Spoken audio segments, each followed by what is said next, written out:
भजो नित्य गोविंदा नित्य गोविंदा.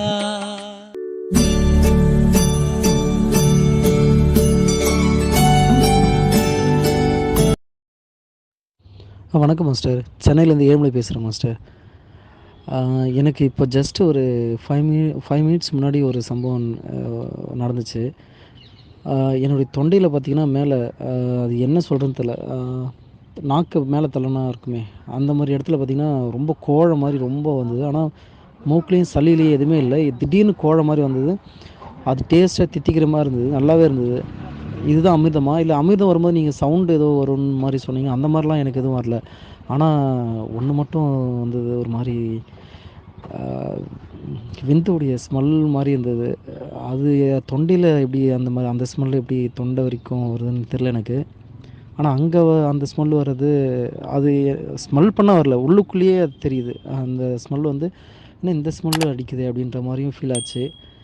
அது என்ன மாஸ்டர் சரியா மாஸ்டர்? அது ஏதாவது, ஏன்னா கோழை வந்துகிட்டே இருந்தது கொஞ்ச நேரம், ரொம்ப கோழை வந்து ஆனால் தித்திக்குது. தித்திக்க மீன்ஸ் அது ஒரு மாதிரி டிஃப்ரெண்ட்டாக இருந்தது. ஆனால் இதுதான் அமிர்தமா இல்லை அது ஏதாவது கோழை மட்டும் வந்தனால அப்படி இருக்கா? ஆனால் கோழை, ஆனால் மூக்கில் சளியிலே எதுவுமே இல்லை, ஆனால் வந்துகிட்டே இருந்தது கோழை மாதிரி நல்லா. ஆனால் கொஞ்ச நேரம் 2 எவ்வளோ ட்ராப்ஸெல்லாம் எனக்கு அவ்வளோலாம் தெரில மாஸ்டர். ட்ராப்ஸெல்லாம் விழுந்தெல்லாம் எனக்கு தெரில. கொஞ்ச நேரம் இருந்தது, ஆனால் ட்ரை ஆகிடுச்சு டோட்டலாக. அந்த தொண்டை ஃபுல்லாக ட்ரை ஆகிடுச்சு. அந்த ட்ரையாக இருக்க வரைக்கும் தான் அந்த இதுவும் இருக்குது, எல்லாமே இருந்தது. திருப்பி அதுக்கப்புறம் தண்ணி குடிச்சு அது ஆஸ் யூஷுவலாக நார்மல் ஆகிடுச்சு. ஒன்றும் டிஃப்ரெண்ட் தெரில. ஆனால் கோழை மட்டும் வந்துகிட்டே இருக்குது. இது என்னவா இருக்குது மாஸ்டர்? வணக்கம் ஏழுமலை. உங்கள் ஆடியோவில் வந்து பார்த்தீங்கன்னா கோலை, அமிர்தம், சவுண்டு, வாசம் இந்த மாதிரி விஷயங்களை யூஸ் பண்ணியிருக்கீங்க. நம்பர் 1 வந்து சடோரி முடித்தவங்களுக்கு அங்கேயே கோலையெல்லாம் வந்துடும் ஒழுங்காக பண்ணியிருந்தா. ஒரு சிலருக்கு வந்து 4 லேயர்லேருந்து வரும்பொழுது கோலை கழிவுகள் வெளியாகும். கழிவுகள் வெளியாகும் போது அந்த மாதிரி கோலைகள் இறங்குறது எல்லாம் சகஜம். கோலைகள் இறங்கும். ஒன்று கோலையாக இருக்கிறதுக்கு வாய்ப்பு இருக்குது. இன்னொன்று அமிர்தம் அப்படிங்கிறது வந்து அந்த சடோரி தன்மையில் போய் நீங்கள் மயக்கத்துக்கு போகும்போது வரக்கூடிய விஷயம். தெளிவாக இருக்கும் போதெல்லாம் வராது. அது சடோரி நிலையில் போய் தான் என்ற உணர்வு மறந்து ஏகாந்தத்தில் சிரித்து ரொம்ப இதாக இருக்கும் பொழுது ஒரு கட்டத்தில் மனமற்ற நிலையில் தான் அது அமிர்தம் சுரக்கும். அமிர்தம் சுரந்தோடனே நீங்கள் சமாதிக்கு போயிடுவீங்க. சமாதியிலேருந்து எப்போ மீளுவீங்கலாம் தெரியாது.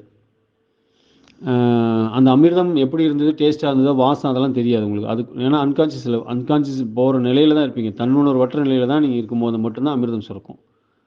அமிர்தம் சுரந்த அடுத்த செகண்ட் சமாதி. நீங்கள் அதை டேஸ்ட் பண்ணால் அடுத்த செகண்ட் சமாதிக்கு போயிடுவீங்க. அந்த சமாதிக்கு போயிட்டீங்கன்னா தொண்டை வறண்டு இருக்கிறதோ அல்லது வந்து அங்கே வாசம் அடிக்கிறதெல்லாம் தெரியாது. அந்த மாதிரி நிலைக்கு போயிடும்.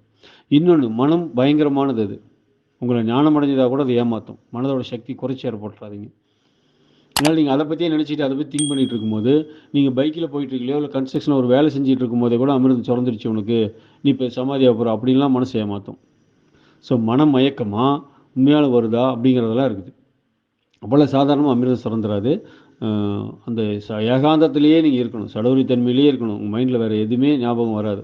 ஃபாஸ்ட்டோ ஃபியூச்சரோ ப்ரெசென்ட் எதுவுமே ஞாபகம் வராது. அப்படியே இருப்பீங்க.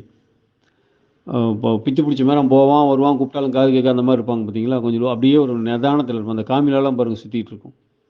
இப்போ கொஞ்சம் தெரியுது அந்த மாதிரி இருக்கும்.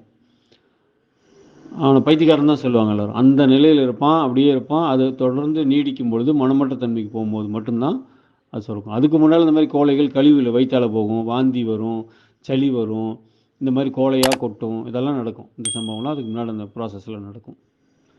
அதனால் உங்களை அனலைஸ் பண்ணி பாருங்கள். நீங்கள் கேட்ட கேள்விக்கு நான் சொன்ன பதிலையும் வச்சு உங்கள் அனலைஸ் பண்ணி பார்த்தீங்கன்னா, இது மனமயக்கமா அல்லது டாக்ஸின்ஸ் வெளியாகிற கோழையா, எந்த நிலையில் நீங்கள் இருந்தீங்க, இப்போ நீங்கள் சொல்லக்கூடிய எக்ஸ்பீரியன்ஸ் வந்து காரில் போயில் நடந்ததா, பைக்கில் போயில் நடந்ததா, தியானத்தில் நடந்ததா, படுத்திருக்கையில் நடந்ததா, எப்போ நடந்தது அப்படிங்கிறதெல்லாம் நீங்கள் சொல்லலை. ஸோ அது எப்போ நடந்தது அப்படிங்கிறதெல்லாம் நீங்கள் யோசிச்சு பண்ணி பார்த்துட்டு, கம்பேர் பண்ணி பார்த்து நமக்கு என்ன நடந்தது அப்படிங்கிற ஒரு முடிவு பண்ணிக்கோங்க. மனமயக்கத்தில் மாட்டிடக்கூடாது. இப்படி தான் நடக்கும். இதுதான் அது. ஆனால் கோழை மட்டும் வந்துகிட்டே இருந்தது. அதான் சரி, அது ஸ்மெல்லு வந்தது தான் எனக்கு கொஞ்சம் கஷ்டமாக. என்னடா இது வேறு மாதிரி ஸ்மெல்லாம் வருது அப்படின்னு ஒரு டவுட்டில் தான் மாஸ்டர் கேட்டேன். அதுதான், வேறு ஒன்றும் இல்லை. மற்றபடி வேறு எதுவும் நடக்கல மாஸ்டர். இதுதான். ஆனால் லூஸ் மோஷன் கிட்டத்தட்ட கொஞ்ச நாளாக அது நடந்து தான் இருக்குது. ஆனால் இப்போலாம் நின்றுடுச்சு. ரொம்ப நான் அன்றைக்கி சொன்னேன் பார்த்தீங்க, அன்றைக்கி தான் இருந்தது. இப்போ அது அந்த மாதிரிலாம் இல்லை. வாமிட்டு வாமிட் கூட நின்றுடுச்சு. வாமிட்லாம் ஒரு 2 நாள் வந்தது. அதுக்கப்புறம் வரல மாஸ்டர். இப்போ நார்மலாக தான் இருக்குது. பட் இப்போ திடீர்னு அந்த ஸ்மெல்லும் ப்ளஸ் இந்த மாதிரி விஷயம் நடக்கும்போது ஆ, ஒரு வார்த்தை கேட்டுக்குவோம். அதனால தான் மாஸ்டர் கேட்டேன். ரொம்ப தேங்க்ஸ் மாஸ்டர் ஃப்ரீ வச்சதுக்கு. அது அப்படிதாங்க ஐயா நடக்கும். அப்படிதான் நடக்கும். அந்த ப்ராசஸ் ஒன்னொன்னா க்ளீன் ஆகி அந்த பாதை க்ளீனாக இருந்தால் தானே தண்ணி அதில் போகும். மேலே ஏறணும்னா அந்த வழி க்ளீனாக இருக்கணும் இல்லையா? வழியில் இருக்க அழுக்கு ஃபுல்லாக ஏன்னா கீழேருந்து மேலே நோக்கி அழுத்துறனால கீழ் நோக்கி வராது கழிவுகள். ஸோ மேல் நோக்கி தான் போகும். நீ உடலில் இருக்கக்கூடிய கழிவுகள் பார்த்தீங்கன்னா, நீங்கள் வயித்தாலேயே போயிடும். மேலே இருக்கிறது வாந்தியாக வந்துடும். உங்களுக்கு சூட்சும உடலில் இருக்கிற கழிவுகள் எப்படி வெளியில் வரும்? அது வந்து உங்களுக்கு இப்படி தான் வரும். கோழையாவோ இந்த மாதிரி சளியாவோ இப்படி தான் வெளியில் வரும். அது மேல் நோக்கி தான் ஒழுகும் அது. சளிங்கிறது பார்த்தீங்கன்னா, உங்களுக்கு வயித்துக்குள்ளேருந்து வரும். நீங்கள் செரும்புனீங்கன்னா, சளி பார்த்தீங்கன்னா, நம்ம உணவு பாதைகள்லேருந்து வர மாரி வரும். நுரையீரலிருந்து வரக்கூடிய சளி அப்படி வரும். ஆனா இது வந்து டிஃப்ரெண்ட்டா அந்த சளி மாரி வராது இந்த கோழைகள். நீங்க மூக்குல மண்டையில சளி இருந்தா கூட, மண்டை கோத்திருந்தா கூட சளி வந்து இறங்குறது வேற மாரி இருக்கும். ஆனா இது வந்து அப்படி சளி மாரி இறங்காது. வேற மாரி வரும் அது. ஏன்னா நுண்ணுடல்லேருந்து வர கழிவுகள் இது. அப்பதான் சூட்சும நாடி கிளீன் ஆகும். சூட்சும நாடி கிளீன் ஆகுற வரைக்கும் இந்த மாரி கழிவுகள் வெளியேற்றம் தான் நடக்கும். அதுக்கப்புறம் அந்த தன்மையை நீங்க மெயின்டெயின் பண்ணிட்டு இருந்தா தான் உங்களுக்கு அமிர்தம் சுரக்கிறது, போக்குவரத்து நடக்கும். ஸோ கழிவுகள் வெளியேற்றம் சடோரி மூலியமா நடந்துரும். தன்மையை மெயின்டெயின் பண்றது ஏஐஓயு நீங்க தான் பண்ணணும். அந்த தன்மையில் இருக்க பார்க்கணும்.